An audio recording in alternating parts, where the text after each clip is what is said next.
નમસ્કાર વિદ્યાર્થી મિત્રો, ધોરણ 10 સામાજિક વિજ્ઞાન વિષયની અંદર છેલ્લી ઘડીએ તૈયારી કરી અને તમે સારા એવા ગુણ મેળવી શકો એ માટે પરફેક્ટ એક લાસ્ટ વિડીયો તમને આપવાનો છે. અને આ વિડીયો સંપૂર્ણ વિભાગ બી થી લઈ અને વિભાગ ડી સુધીના તમામ મોસ્ટ એમબી પ્રશ્નો આપવાના છે અને સાથે સાથે બ્લુપ્રિન્ટની પણ ચર્ચા કરીશું, જેથી કરી તમે એકદમ સ્માર્ટ વર્ક કરી અને વધારે ગુણ મેળવી શકો છો. તો સરસ મજાની બ્લુપ્રિન્ટ તૈયાર કરેલી છે, તમે જોઈ શકો છો. તો પ્રકરણ વાઇઝ છે. પ્રકરણ 1 ની અંદરથી તમે જોશો તો એની અંદર જોડકા જોડો પૂછાય છે અને બે પ્રશ્ન 2 ગુણના પૂછાય છે, બરાબર. તો એ રીતે જોવા જઈએ તો એની અંદર જોવા જઈએ તો કેટલો ગુણભાર છે, તો 4 ને 1 5 ગુણભાર રહેલો છે, એમાંથી 5 ગુણનું તમારે પૂછાશે. એ રીતે ચેપ્ટર 2 ની વાત કરીએ તો એમાંથી એક જોડકા જોડો એક પૂછાય છે અને પછી એક પ્રશ્ન 2 ગુણનો પૂછાય છે, બે પ્રશ્ન. એના પછી ચેપ્ટર 3 ની વાત કરીએ તો એની અંદરથી કે ખરા ખોટા પૂછાશે, પછી 3 ગુણના 2 પ્રશ્ન પૂછાશે. એવી રીતે એનો ગુણભાર છે 7 ગુણ, બરાબર. તો સંપૂર્ણ બ્લુપ્રિન્ટ તમે સ્ક્રીનશોટ લઈ શકો છો. અને હવે આપણે આગળ તમને હું પરફેક્ટ બ્લુપ્રિન્ટ આપવા જઈ રહ્યો છું. તમે જોઈ શકો છો સેક્શન એ એટલે કે વિભાગ એ તમારે હેતુલક્ષી 14 માર્ક્સનું 24 ગુણનું રહેશે. હવે એની અંદર જોડકા જોડો માટે કયા કયા ચેપ્ટર કરવાના છે, તો ચેપ્ટર 1 2 9 12 અને 22 આટલા ચેપ્ટરમાંથી એક એક જોડકા જોડોનું પ્રશ્ન અવશ્ય પૂછાય છે. એના પછી ખરા ખોટા છે તો એની અંદર ચેપ્ટર 3 4 19 20 અને 23 છે. ખાલી જગ્યાઓ માટે ચેપ્ટર 7 11 14 અને 22 છે. અને વિકલ્પો માટે ચેપ્ટર 7 11 15 અને 23 માંથી એક એક વાક્યના શબ્દો માટે ચેપ્ટર 14 અને 15 છે. હવે હેતુલક્ષી પ્રશ્નોની અંદર જે ચેપ્ટર આપેલા છે એમાં થોડો ઘણો ફેરફાર થઈ શકે છે, બાકી મોટા ભાગે એમાંથી જ આવે છે, પણ 1-2 ગુણનું આગા પાછું થઈ શકે છે, બરાબર. એની ચિંતા કરવાની નથી. હવે સેક્શન બી ની 2 ગુણના પ્રશ્નોની વાત કરીએ તો એની અંદર ચેપ્ટર 1, 2, 6, 9, 12, 13 અને 20 આટલા ચેપ્ટરમાંથી 2-2 ગુણના પ્રશ્નો પૂછાશે. પછી સેક્શન સી ની વાત કરીએ 3 ગુણના પ્રશ્નો, તો એની અંદરથી ચેપ્ટર 3 4 8 16 18 અને 19 માંથી પૂછાશે. અને સેક્શન ડી ની વાત કરીએ તો એની અંદર ચેપ્ટર 5 10 17 અને 21 માંથી પૂછાય છે 4-4 ગુણના પ્રશ્નો. હવે આની અંદર આપણે મોસ્ટ એમબી પ્રશ્નો જોઈએ તો પહેલા સેક્શન બી ની વાત કરીએ તો 2 ગુણના પ્રશ્નો માટે કયા કયા ચેપ્ટર છે, તો ચેપ્ટર 1 2 6 9 12 અને 13 આટલા ચેપ્ટર તૈયાર કરવાના છે. હવે આપણે પ્રકરણ 1 ની વાત કરીએ તો એમાંથી 2 પ્રશ્નો પૂછાશે. ભારતનો વારસો છે એમાંથી, તો એની અંદર કયા કયા મોસ્ટ એમબી પ્રશ્નો છે, તો પહેલું છે ભારત પ્રાચીન સંસ્કૃતિ ધરાવતો દેશ છે, સમજાવો. બીજું, ભારત ભાતીગળ સંસ્કૃતિ ધરાવતો દેશ છે, સમજાવો. એના પછી સંસ્કૃતિનો અર્થ સમજાવો. પછી છે તફાવત આપો, પ્રાકૃતિક વારસો અને સાંસ્કૃતિક વારસો. પછી આપણે નદીઓને લોકમાતા ગણીએ છીએ, સમજાવો. પછી ભારતની પ્રજા આદિ સમયથી પર્યાવરણ પ્રેમી રહી છે, સમજાવો. અને આપણી રાષ્ટ્રીય મુદ્રામાં કયા કયા પ્રાણીઓનો સમાવેશ કરવામાં આવે છે, સમજાવો. પછી હબસી, ઓસ્ટ્રેલોઇડ, મોગોલોઇડ પ્રજાની શારીરિક વિશેષતાઓ સમજાવો, કોઈ પણ એક પૂછી શકે છે. પછી માતૃમૂલક કુટુંબ પ્રથા ધરાવતી પ્રજા વિશે માહિતી આપો. અને વારસાના જતન માટે આપણી બંધારણીય ફરજો કઈ કઈ છે, સમજાવો. તો આટલા 10 પ્રશ્નો છે, એમાંથી 2 પ્રશ્નો 100% તમારે આવવાના છે ને છે. તો આ 10 પ્રશ્નો ઉપર તમારે એકવાર અવશ્ય નજર મારવાની રહેશે, બરાબર. અને વારંવાર બોર્ડની પરીક્ષાની અંદર પૂછેલા છે અને પૂછાવાની શક્યતા ધરાવતા પ્રશ્નો છે. ચેપ્ટર 2 ની વાત કરીએ તો એની અંદરથી પણ 2 પ્રશ્નો પૂછાવાના છે. પહેલું છે લોથલના કારીગરો ધાતુમાંથી કયા કયા ઓજારો બનાવતા હતા. પછી અકીકનો અર્થ સમજાવો. પછી માનવ જીવનનું વન અને વનરાજી સાથેનો ઘનિષ્ઠ સંબંધ છે, સમજાવો. પછી હડપ્પા લોકોના માટીના વાસણો કઈ કઈ પર ભાત પાડતા હતા. પછી ગાયન અને વાદન સાથે સંકળાયેલી કલા વિશે માહિતી આપો. સંગીત પારિજાત ગ્રંથનો જે છે એનો પરિચય આપવાનો છે. પછી ભારતના શાસ્ત્રીય નૃત્યોની યાદી આપવાની છે. ભરત મુનિએ નાટ્યકલા વિશે શું કહ્યું છે, લખવાનું છે. પછી બેટી બચાવો બેટી પઢાઓ આ જે કલાનો વિષય છે તેના વિશે સમજાવવાનું છે. તો આ ભવાઈ કલા છે, ભવાઈ અંતર્ગત આપણે આવું નાટક રજૂ કરી શકીએ છીએ, એ ભવા વિશે સમજાવવાનું પૂછી શકે છે.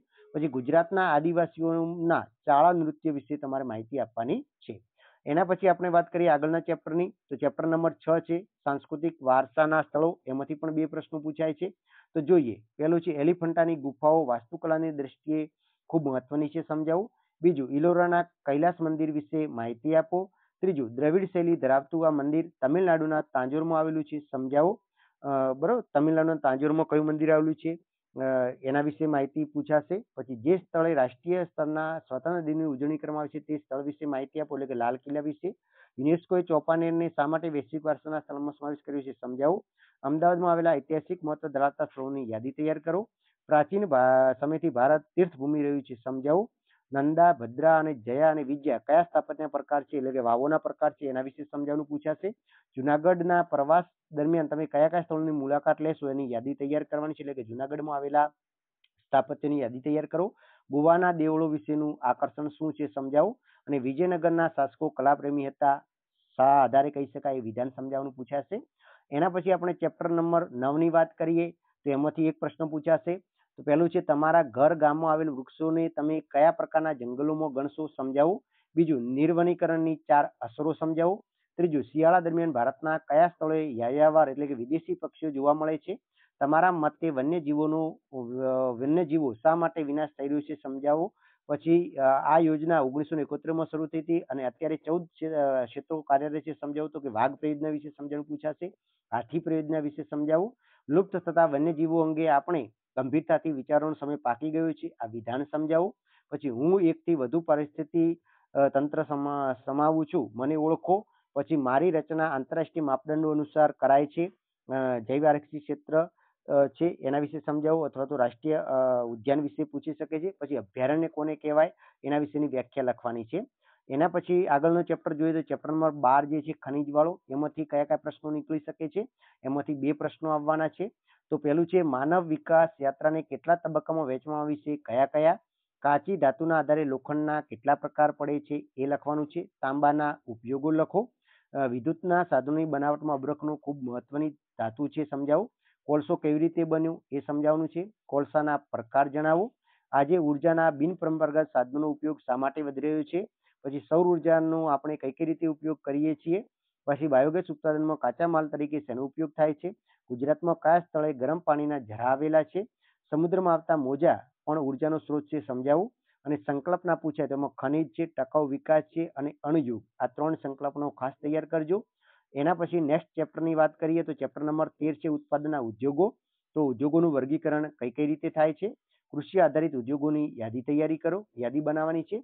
આજે સુતરાઉ કાપડ ઉદ્યોગ કઈ કઈ સમસ્યાઓનો સામનો કરી રહ્યો છે. પછી રેશમના પ્રકાર લખવાના છે.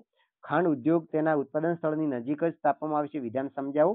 કાગળ શેમાંથી બને છે, કાગળ બનાવવા માટેના કાચા માલની વાત કરવાની છે. પછી પૂરું નામ તો SAIL નું પૂરું નામ લખવાનું છે. રસાયણ ઉદ્યોગમાં ગુજરાતમાં કયા કયા શહેરોમાં વિકાસ થયો છે. સિમેન્ટ ઉદ્યોગમાં કાચા માલ તરીકે શેનો ઉપયોગ થાય છે. ભારતના જહાજ બાંધકામ કેન્દ્રના નામ જણાવો. પર્યાવરણીય અતિક્રમણ અટકાવવાના ઉપાયો જણાવો. અને સંકલ્પના છે સનરાઈઝ ઇન્ડસ્ટ્રી અને પૂર્વનું માન્ચેસ્ટર, આ 2 સંકલ્પનાઓ ખાસ તૈયાર કરજો. એના પછી વાત કરીએ તો શણ ઉદ્યોગ માટે પશ્ચિમ બંગાળ કયા અનુકૂળ સંજોગો ધરાવે છે સમજાવો. આજે શણ ઉદ્યોગ કઈ કઈ સમસ્યાનો સામનો કરી રહ્યો છે સમજાવો. પ્રકરણ નંબર 20 છે સમસ્યા અને પડકાર, એમાંથી 2 પ્રશ્નો આવવાના છે. તો પહેલું છે સાંપ્રદાયિક દૂર કરવાના 4 ઉપાયો લખો. લઘુમતી સમુદાય કોને કહેવાય. અનુસૂચિત જનજાતિ કોને કહેવાય. આર્ટિકલ 19S મુજબ રાજ્યપાલ પાસે કઈ સત્તા રહેલી છે. તફાવત આપો. આતંકવાદ અને બળવાખોરી. કયું કૃત્ય જીવો અને જીવવાદો સિદ્ધાંતનું ઉલ્લંઘન કરે છે, આતંકવાદ કરે છે, એના વિશે લખવાનું છે. પછી કાશ્મીરમાંથી અનેક પંડિત કુટુંબોનું સ્થળાંતર કરવું પડ્યું સમજાવો. આતંકવાદની સામાજિક અસરો લખવાની છે. અને આર્ટિકલ 15 અને આર્ટિકલ 19 આ પણ તમારે ખાસ તૈયાર કરવાના છે. આગળ જોઈએ તો સેક્શન સી ની વાત કરીએ, 3 ગુણના પ્રશ્નો. એટલે આની અંદર કુલ 9 પ્રશ્નો આપેલા હશે, કોઈ પણ 6 તમારે લખવાના છે. અને ચેપ્ટરની વાત કરીએ તો 3, 4, 8, 15, 18 અને 19 માંથી પૂછાશે. હવે આપણે પાર્ટ 3 જે છે ભારતનો સાંસ્કૃતિક વારસો અને શિલ્પ અને સ્થાપત્ય કલા છે, તો એની અંદરથી મોસ્ટ ટાઈમપી પ્રશ્નો છે. તો કે ગુજરાતના પ્રસિદ્ધ સૂર્ય મંદિર મોઢેરા વિશે પરિચય આપો. મોહેંજો-દડો નગર રચનામાં રસ્તાઓ અને ગટર યોજના વિશે માહિતી આપો. નીચે આપેલા ગુજરાતી ગુફાઓ વિશે ચર્ચા કરવાની છે. એમાં જુનાગઢની ગુફાઓ, તળાજાની ગુફાઓ, કડિયા ડુંગરની ગુફા છે. પ્રાચીન ભારત એક નગર તરીકે હડપ્પાનો પરિચય આપવાનો છે. મોહેંજો-દડોના જાહેર સ્નાનાગાર અને જાહેર મકાનો વિશે માહિતી આપો. ગુપ્ત યુગને સુવર્ણયુગ, સંસ્કૃત સાહિત્યનું સુવર્ણયુગ કહેવામાં આવે છે, તેનું વર્ણન કરો. પ્રાચીન ભારત એક નગર તરીકે ધોળાવીરાનો પરિચય આપો. સ્તંભલેખો પરની કલા વિશે માહિતી આપો. લોથલ ભારતનું અગત્યનું બંદર છે સમજાવો. પછી વ્યાખ્યા રૂપે પૂછ્યા તો શિલ્પ છે, સ્થાપત્ય છે અને સ્તુપ છે. એના પછી ભારત પ્રાચીન સમયથી નગર આયોજનમાં નિપુણતા ધરાવે છે સમજાવો. સારનાથના સ્તંભ વિશે માહિતી આપો. જૈન મંદિરો વિશે માહિતી આપો. મધ્યકાલીન ભારતીય સ્થાપત્ય વિશે માહિતી આપો. અને પ્રાચીન ભારત એક નગર તરીકે હડપ્પાનો પરિચય આપો. એના પછી પાર્ટ 8 છે કુદરતી સંસાધનો. તો એની અંદર જોઈએ તો સંસાધનો એટલે શું, સંસાધનોનો ઉપયોગ જણાવો. કાંપની જમીન વિશે ટૂંકનું લખો, કાળી જમીન વિશે ટૂંકનું લખો, અથવા તો રેગુની કાળી જમીન રેગુની જમીન કઈ છે એના વિશે જણાવો. પછી કપાસની જમીન પણ કઈ છે એના વિશે પૂછી શકે છે. પછી રણ પ્રકારની જમીન વિશે ટૂંકનું લખો. ભૂમિ સંરક્ષણ એટલે શું, ભૂમિ સંરક્ષણના ઉપાયો જણાવો. જમીન ધોવાણ અટકાવવાના ઉપાયો જણાવો. પછી માલિકીના આધારે સંસાધનના પ્રકાર કેટલા છે, દરેક વિગત ઉદાહરણ સાથે આપો. પછી વિતરણ ક્ષેત્રના આધારે સંસાધનના પ્રકાર જણાવો. ભારતમાં લેટરાઇટ જમીન ક્યાં જોવા મળે છે તેના લક્ષણો જણાવો. પારિભાષિક શબ્દો છે સંસાધનોનું સંરક્ષણ, એકલ સંસાધન અને જમીનની વ્યાખ્યા આપવાની છે. એના પછી પાઠ 4 છે ભારતનો સાહિત્યિક વારસો. તેમાં ભારતમાં વેદો કેટલા છે અને કયા કયા સમજાવો. પછી તક્ષશિલા વિદ્યાપીઠ વિશે નોંધ લખો. વલ્લભી વિદ્યાપીઠ વિશે નોંધ લખો. નાલંદા વિદ્યાપીઠ વિશે નોંધ લખો. અને પ્રારંભિક બૌદ્ધ સાહિત્ય વિશે જણાવો. અને મહાકાવ્ય અને રામાયણ નો પરિચય આપો. આટલા પ્રશ્નો તમારે 3 ગુણના પાઠ 4 માંથી કરવાના છે.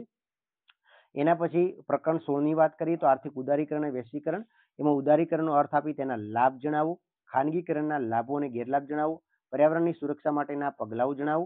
ટકાઉ વિકાસની વ્યૂહરચનાઓ સમજાવો. વૈશ્વિકીકરણના લાભો જણાવો. વિશ્વ વેપાર સંગઠનના ધ્યેયો લખો. પ્રાકૃતિક સંસાધનના સંરક્ષણ તેમજ સંવર્ધન માટેની વ્યૂહરચનાઓ જણાવો. પછી પ્રકરણ 18 છે ભાવ વધારો અને ગ્રાહક જાગૃતિ. તો એની અંદરથી ભાવ વધારો આર્થિક વિકાસમાં પોષક પણ છે અને અવરોધક પણ છે, સમજાવો. કાળું નાણું ભાવ વધારાનું એક કારણ છે, સમજાવો. ગ્રાહકોનું શોષણ થવાના કારણો જણાવો. ગ્રાહક સુરક્ષામાં ગ્રાહક મંડળોની ભૂમિકા સ્પષ્ટ કરો. ફરિયાદ કોણ કરી શકે છે તથા ફરિયાદમાં સમાવિષ્ટ વિગતો જણાવો. પછી ISI, ઇકો અને FPO એગમાર્ક વિશે માહિતી આપો. ગ્રાહકે ખરીદી કરતી વખતે કઈ કઈ બાબતે કાળજી રાખવાની છે જણાવો. પછી ગ્રાહક અધિકારો અને ફરજો અંગે સવિસ્તાર માહિતી આપો. ભાવ વૃદ્ધિના કારણોની વિગતે ચર્ચા કરો અને ભાવ નિયંત્રણ માટેના મુખ્ય 2 મુદ્દાની ચર્ચા કરો. એના પછી 19મું પ્રકરણ છે માનવ વિકાસ. તેમાંથી માનવ વિકાસ આંકની ગણતરી કઈ રીતે થાય છે, ભારતમાં સ્વાસ્થ્ય સુધારણા માટે થયેલી કામગીરી વર્ણવો. માનવ વિકાસ સામેના પડકારો જણાવો. અને ભારતમાં મહિલાઓ સાથે કેવા પ્રકારના ભેદભાવ થતો જોવા મળે છે એ લખવાનું છે. પછી ગુજરાત સરકારે મહિલા સમાનતા માટે કઈ કઈ યોજનાઓ મૂકી છે સમજાવો. ભારત સરકારની મહિલા કલ્યાણકારી યોજનાઓને ક્રમિક રીતે જણાવો. અભયમ યોજના શું છે સમજાવો. આપણી આસપાસમાં જોવા મળતી કઈ કઈ બાબતો દેશના માનવ વિકાસ આંકને અસર કરે છે. બાળ રસીકરણ કાર્યક્રમોમાં કઈ કઈ રસી આપવામાં આવે છે એના વિશે લખવાનું છે.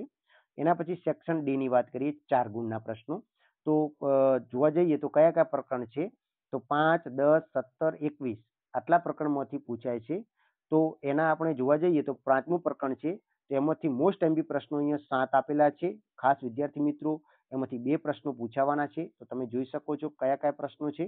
તો એની અંદર પહેલું છે પ્રાચીન ભારતનું ધાતુ વિદ્યા જણાવો. પ્રાચીન ભારતે રસાયણ વિદ્યામાં સાધેલી પ્રગતિ વર્ણવો. વૈદિક વિદ્યા અને શલ્ય ચિકિત્સામાં પ્રાચીન ભારતનું મહત્વ જણાવો. પછી પ્રાચીન ભારતે વિજ્ઞાન ક્ષેત્રે આપેલો વારસો જણાવો. પ્રાચીન ભારતે ગણિત શાસ્ત્રમાં સાધેલી પ્રગતિ વિશે નોંધ લખો. ભારતનું ખગોળશાસ્ત્ર અને જ્યોતિષશાસ્ત્ર અને વાસ્તુશાસ્ત્રની માહિતી આપો. આખું પાઠ તમારે તૈયાર કરવો પડે.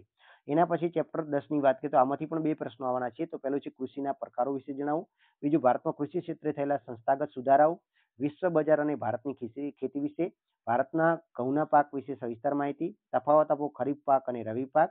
ભારતના અર્થતંત્રમાં કૃષિનું યોગદાન વર્ણવો.